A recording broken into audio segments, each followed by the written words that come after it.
In the previous video, we have discussed this gray chart which tells us which of the nuclei over here are stable, and for those unstable nuclei around it, what are their half-lives. So now we are going to look at another version of the gray chart which also has the same type of axis, the number of neutrons for the y-axis and the number of protons for the x-axis.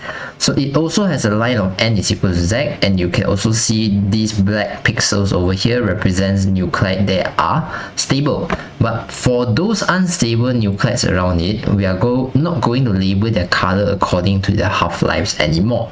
Right now we are going to label these pixels over here with the color that represent the type of decays that will be undergone by these unstable nuclei in order to be stable. So let's say if you are if you are a nucleus over here, this nucleus over here will be unstable. But because it's unstable, it will undergo some kind of decay, and since it is blue, we can see that it undergoes beta minus decay in order to be stable. So this graph tells us what type of decay will undergo for different nuclei that are in different region over here. So I'm going to focus on these first three decay over here, which are the most commonly found kind of decay. The other decay I'm not going to mention it. So because I'm going focused on the orange region, blue region and the yellow region, so these are the three regions that I'm going to focus on. I'll start with the blue region over here, which is on the left of the line of stability. So this black line over here represents the line of stability. So for the first region, I'm going to focus on this blue region to the left of the line of stability. So at this region over here, you can see that in order for this unstable nuclei to be stable, it has to undergo some kind of decay. So the idea of decay is usually you lost something, you drop something, or you release something. Okay, that's the idea of decay. Okay, it gets less. Okay, so you try to reduce something, throw something away. So you can see that if we want to be stable, means that if you want to approach the black pixel over here, you can approach the black pixel from this spot by moving to the right. Okay, or moving downwards. If you move to the right, that represents an increase in the number of protons. So if you increase the number of protons, you can get into the stable region. Another way of thinking about it is you can reduce the number of neutrons by going down the y-axis. That allows you to approach the line of stability as well. So if you think about it, if you are an unstable nucleus in this blue region, that's probably your way out. So let's try to study unstable nuclei in this region over here.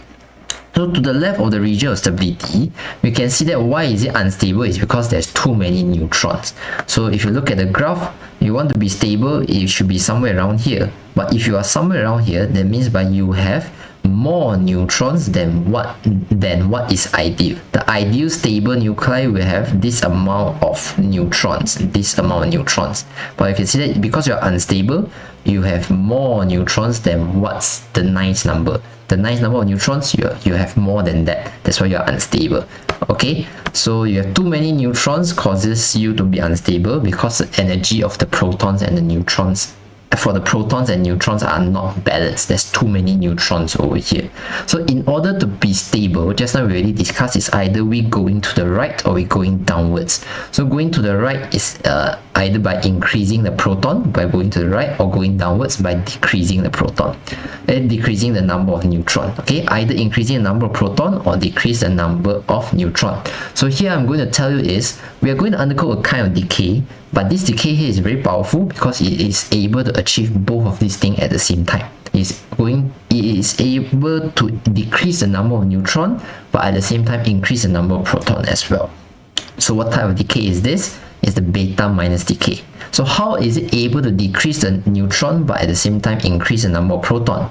Well, you have your neutron here being converted to be a proton. So if you have neutron here being converted to be a proton, the product here is going to miss out a neutron. A neutron will be missing as the product. So you'll be decreasing the number of neutrons in the nucleus. But at the same time, a proton will be formed. Okay, before this there was no proton, but after this there's a proton being formed. So because there's a proton being formed, you should expect that the number of protons in the nucleus to increase. So this beta minus decay here will achieve both of these requirements at the same time, where you decrease the number of neutron while increase the number of proton.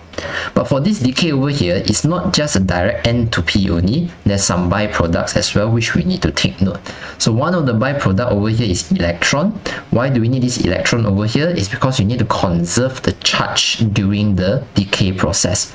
Okay, so that means by if you are initially neutral in charge, which is what happens for neutron is neutral in charge, your product over here in overall should also add up to be neutral in terms of electric charge as well. So this can be done because proton we know is a positive charge, so we need to cancel it out with a negative charge in order for it to be overall neutral. So that's why even though there's a proton, because if you change from N to P only, then you go from neutral to positive charge. So the electric charge is not conserved. That is not possible. We need the electric charge to be conserved. Therefore, you will have another byproduct, which is an electron, in order to balance out the positive charge of the proton, so that the product still remain as neutral. Okay, so besides that, you also have another third byproduct, which is an NT. The bar over here represents NT. The V over here means neutrino, and the E over here represents electron. So this is an anti-electron neutrino. Okay, but to make it simple, we just call it an anti-neutrino. That will be fine as well. Don't need to write down the words electron. I'm going to make things a bit complicated over here, but if you cannot understand the following 1 minute of explanation, just forget it. It's fine. Okay, so neutrino, right? The neutrino, if you read about it, it's a combination of word neutron and ino.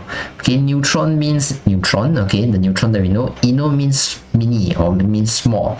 So neutrino, right, the name comes from the word small neutron. So it is actually a particle which is not a neutron, but it behaves like a neutron because it is electrically neutral. Okay, so this electron neutrino over here, it is neutral in charge, neutral in electric charge, but at the same time it is much smaller than a neutron. Okay, it's very, very small that over here in my thumb over here, this fingernail over here, you can predict there are probably millions of neutrinos that are passing through my thumbnail over here actually. That's about the size of a single neutrino. Okay, you can talk about it. I'm not sure whether it's millions or billions, but there's plenty of neutrinos passing through our body at this moment where I'm speaking. Okay, it's just that these neutrinos over here, they don't react in the normal way with our body, so they will just pass through our body unnoticed. We won't really notice their presence unless you interact with it using a weak force, or let's don't go there, but certain kind of interaction we are able to detect this kind of neutrino. But for the normal day-to-day electromagnetic kind of interaction, they do not interact with normal matter that way, so it's very hard to be detected. So the idea is, it's a neutrino. It's a very small neutral electrically. It is a very small electrically neutral kind of particle. It's a subatomic particle actually. So you should think of it to be different from all the neutrons, protons, electrons, helium, nitrogen, oxygen that we have discussed before. This neutrino over here, it's irrelevant, it's not related to the periodic table that you have been learning before. All the periodic table things that you have learned before are made of protons, neutrons, and electrons. Okay, those are what we call as elements, right? They are made of protons, neutrons, and electrons. But neutrino here is a totally different family of things. You should not associate them to be similar like elements. They are called subatomic particles, so they go even more fundamental than that. Okay, but you see that this is neutrino. It has a symbol of V, but there's a bar on top, means by it is an anti-neutrino. Anti-neutrino means by it is an anti-particle of a normal neutrino. Okay, what is an anti-particle? Let's don't go too deep about it. Basically, it has the same mass, but it has opposite physical charge of everything. Okay, there are many types of physical charge. There's electric charge, there's lepton number, there's isospin. There's many types of charge that don't go there, but it has opposite properties to a normal neutrino, just that it has the same mass. Okay, that's the idea of it. Why is there an electron subscript over here? It's because neutron and neutrino here, they are various flavor. Okay, Yeah, it gets weirder and weirder. Okay, neutrino, there are different flavors. There are electron neutrino, muon neutrino, and tau neutrino. But in this particular case, for beta minus decay, what's being emitted over here is an electron neutrino. You can think of different versions of neutrino. Okay, but we call it as flavor. For this particular interaction, the kind of emission here is an electron neutrino, a specific flavor of neutrino, but now it's an antiparticle. Why do you need an antiparticle? Because if you're creating something out of nowhere, right? Okay, N change to P, but you're creating electron out of nowhere. When you create something out of nowhere, you need a particle which is a normal particle to pair up with something which is an antiparticle. Only it can form an particle-antiparticle pair. Only this kind of reaction is possible. Okay, you cannot produce things out of nowhere but without an antiparticle to complement it. You need a particle and an antiparticle pair in order for it to be possible. That's why we have this existence of anti-electron neutrino over here. Okay, don't worry about it. You just need to know this equation. You are not asked to explain anything. This explanation is just to fulfill my satisfaction only. Okay, Q here represents heat, so there's a bit of energy being released. Okay, so the kind of emission that is important here is the electron. This is what that will escape from your nucleus. Okay, this decay will happen, but the protons stay inside the nucleus. What comes out from the nucleus is only this electron only. Okay, what you are able to detect coming out from the nucleus is only this electron only. So we can say that the emission is an electron, but sometimes we call it as beta minus particle, or sometimes you could rewrite it like this. There's many ways to write it. So this one represents that the Z is equal to -1, so the proton number is -1. So that means it's a single negative charge. So it's an electron. Or you can write it as E minus, or you can write it as beta minus particle. Okay, so what you can see from this process is that if you have previously Z amount of proton, the number of protons that you should have right now is an increase by 1, because you have 1 proton as a product, right?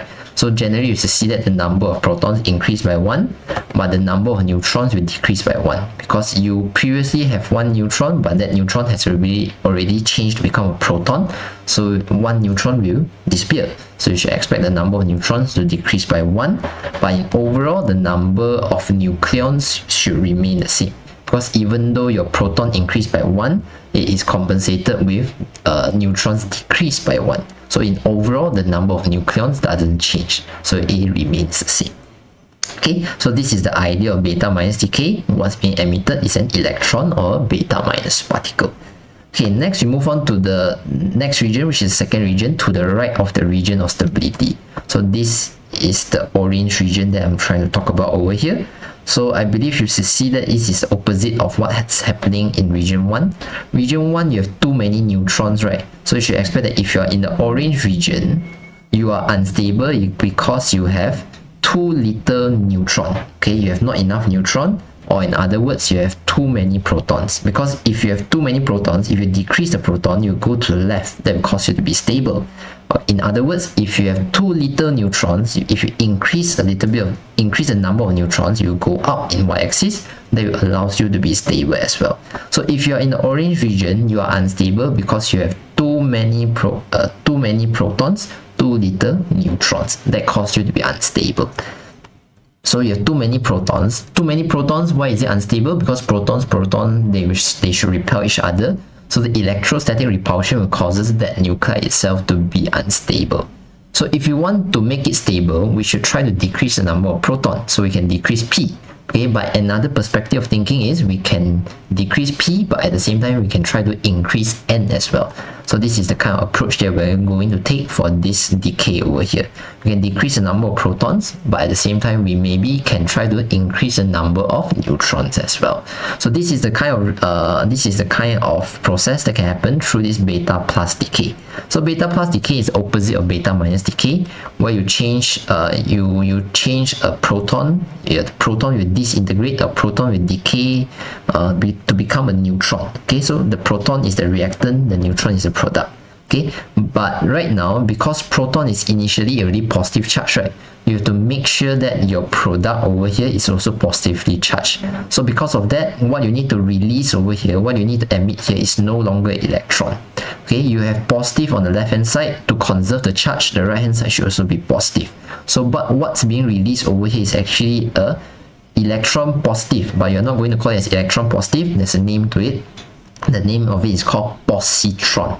Okay, positron, P-O-S-I, positive, positron. Okay, just an electron, but you change the elect to become posi, standing positive, standing for positive. So this positron over here, if you think about it, the other name of it is called an anti-electron. So means by this positron here, it's an antiparticle of an electron. Okay, so you can call it as anti-electron. So sometimes you might see people write it as E bar. E bar is also okay, because if you take an electron, you bar it, means it's an anti-electron. So this anti-electron here has the same mass as an electron, but the difference is it has an opposite physical charge. Means by previously electron is negatively charged, but because it's an anti-electron, it has a positive charge. So with the existence of this positron over here, the left hand side will be positive, the right hand side should be positive as well. So right now the charge is conserved for the left hand side and the right hand side of this decay equation. Okay, you also have a byproduct over here, which is an electron neutrino over here, but this time this electron neutrino here doesn't have a bar anymore. Because just now I say that this pair over here, one of it must be a normal particle, one of it must be an antiparticle, right? So right now, since positron itself is an antiparticle, so your neutrino itself, you will stay as a normal particle. So electron neutrino is a normal electron neutrino, is not an anti-electron neutrino. So this is the pairing that we will find. Okay, so add on with some energy being released as well. So this is a beta plus decay.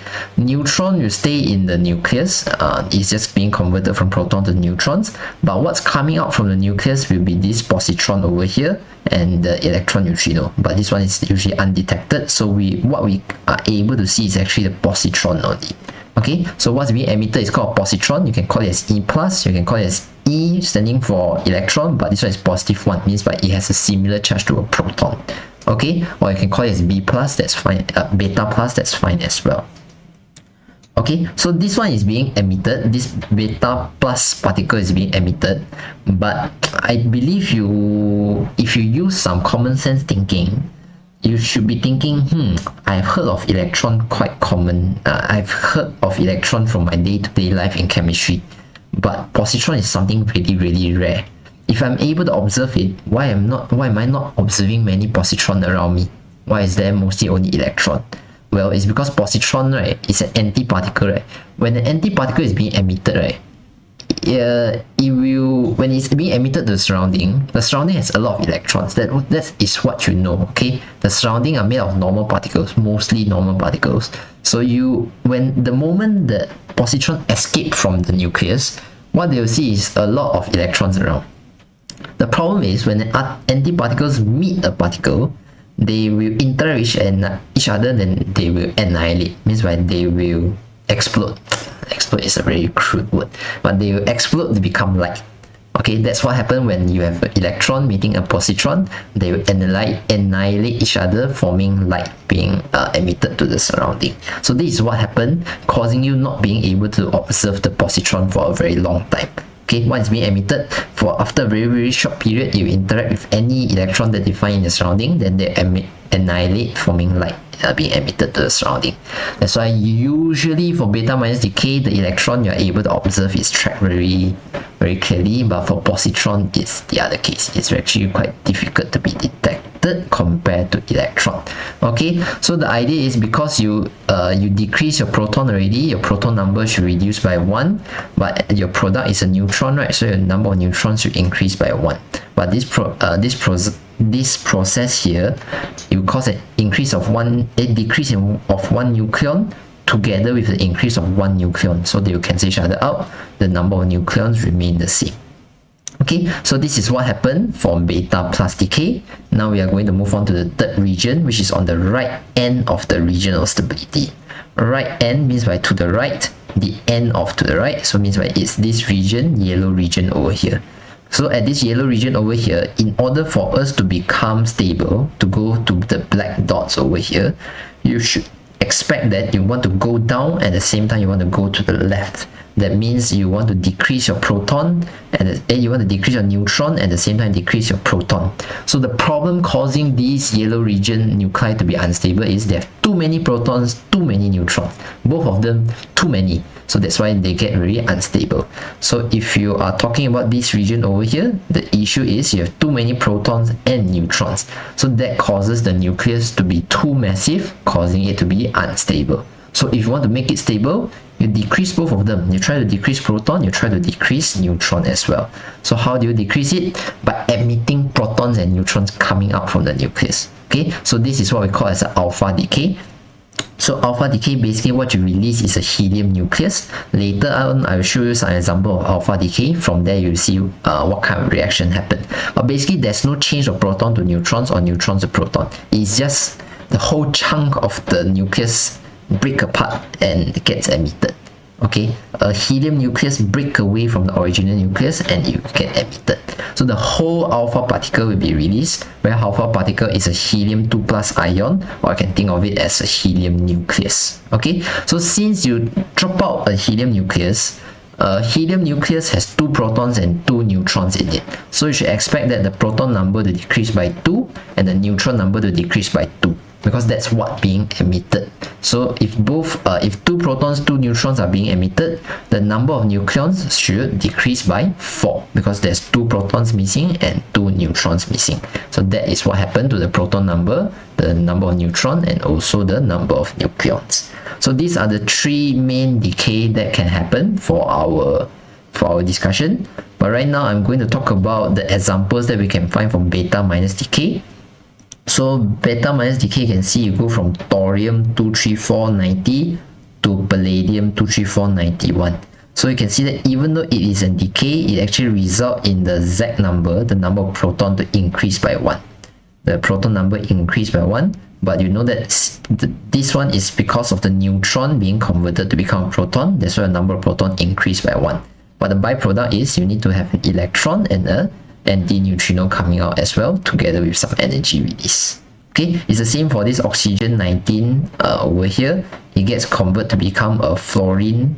So you can see that the number of protons increased by 1, but the byproduct is an electron, or sometimes you write it as a beta minus particle, beta minus with a charge of -1. Then an anti-neutrino as well being released with Q energy. Okay, you don't need to label electron neutrino, it's just the flavor of things, not really important. So beta plus decay is the opposite of things. You go from calcium to boron, let's say. From calcium to boron, you can see that the number of protons go from 4 protons to 3 protons. So effectively, you already reduce your proton number by 1. So the reduce in proton number by 1 actually accompanies with a byproduct of a positron and also a neutrino. So you can see positron and neutrino being released over here. Okay, so you have to make sure that the charge, the Z number is constant. Let me discuss that a bit later. Okay, here you have silicon being converted to aluminium. So you go from 14 to 13 because the number of protons decreased by 1. So you go from 14 to 13. But what's being released over here, it's a beta plus particle or a positron together with electron neutrino. Okay, so I want you to notice that for all these equation, this nuclear decay kind of equation, you have to make sure that the number of A and the number of Z are consistent for the before and after situation. So if you can see here, before you have 234 nucleon, but after that you also have 234 plus 0 nucleon. So there's 234 initial, 234 final. So it's conserved. The number of nucleons is conserved.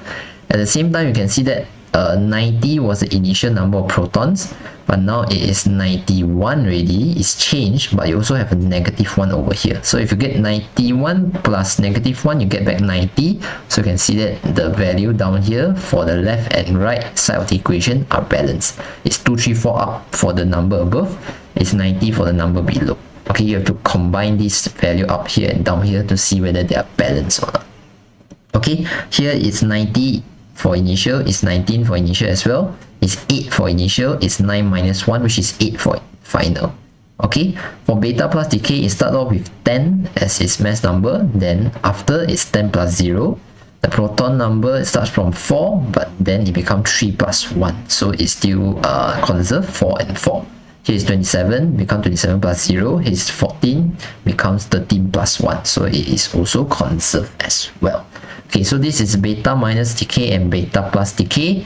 For alpha decay, an example will be something like this. You change from uranium 23892 to become thorium 23490. So you see that the process here result in your A, your mass number, to decrease by 4. So there's 4 nucleons being emitted, which you can find in the helium nucleus. So these 4 nucleons being released consists of 2 protons and 2 neutrons. So because you have 2 protons being emitted, you can see that the number of protons of uranium will drop to 90 when it becomes a thorium. So 2 protons are being released together with 2 neutrons. So 2 protons, 2 neutrons together form a helium nucleus together with some heat being released. Okay, here you have 226 radium 88 becomes a 222 radon. Okay, so you can see the process here will result in a drop of 4 nucleons and a drop of 2 protons. So drop of 4 nucleons and 2 protons is what being shown over here in the helium nucleus. So again, 4 over here means by you have 2 protons and also 2 neutrons in it. So this is an alpha decay.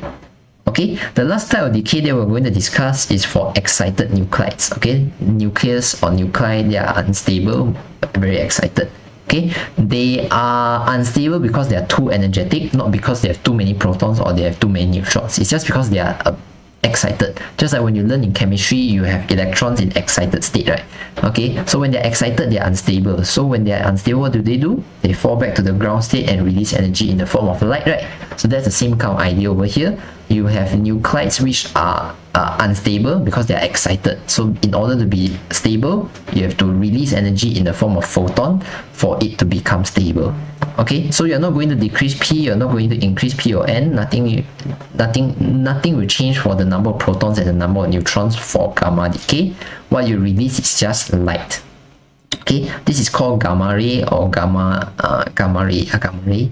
So gamma ray, if you think about it in your electromagnetic spectrum, it goes from radio, micro, infrared, visible light, ultraviolet, X-ray, gamma ray. Yes, that is the gamma ray that we are talking about. So basically it is a light. It is light but in the form of a photon. So this is a photon being released over here. So when you release energy in the form of photon here doesn't carry any charge. It is charge neutral, so you should expect that the number of protons doesn't change, the number of neutrons doesn't change, the number of nucleons doesn't change. The only thing that changes is the nucleus goes from a very excited state to become stable at the ground state. So how do you represent the equation? Usually how do you get gamma decay is you have a palladium. Let's say this is a palladium that was previously very excited, it's very energetic, but after undergo this beta decay, it becomes not energetic anymore. So you lose the star. The star represented is energetic, is excited. Okay, same for this radon over here. It undergoes beta decay, then now it's no longer energetic, but it's accompanied with a release of a photon over here. So where does this thing happen, right? It usually happens after a certain beta minus or beta plus or alpha decay. For this case, you can see that this palladium here actually comes from this process over here. Once your thorium changed to become palladium, it's actually quite excited. So this excited palladium over here will undergo beta decay. So it starts off with a beta decay, but the product of the beta decay will continue off with a gamma decay to become more stable. Okay, for the second example, 22286 radon over here, it starts from this alpha decay. You have 22688 radon change to become, what is Ra, what is Rn? What is Rn? Suddenly can't recall, but you change to become 22286Rn, and that process itself, this product here is still very excited, very energetic, so you release energy in the form of gamma ray in order to make it stable. Okay, so here I have shown you different region, why are they unstable, how do you make it stable, the kind of process that make it stable, what will be emitted from the nucleus, and how will it change for the number of protons, neutrons, and the number of nucleons. So here I also attach a few examples to let you see how does the beta minus, beta plus, alpha and gamma decay happens. And for all these examples, how do you conserve the number of nucleons and also the number of protons, the Z number below. Okay, so the main idea that you should carry away is probably this part only. You need to be clear what type of decay happens, what kind of emission will happen, how will the Z, N, and A changes. So if you're okay with that, then technically you already mastered you already achieved the learning outcome required for our syllabus over here.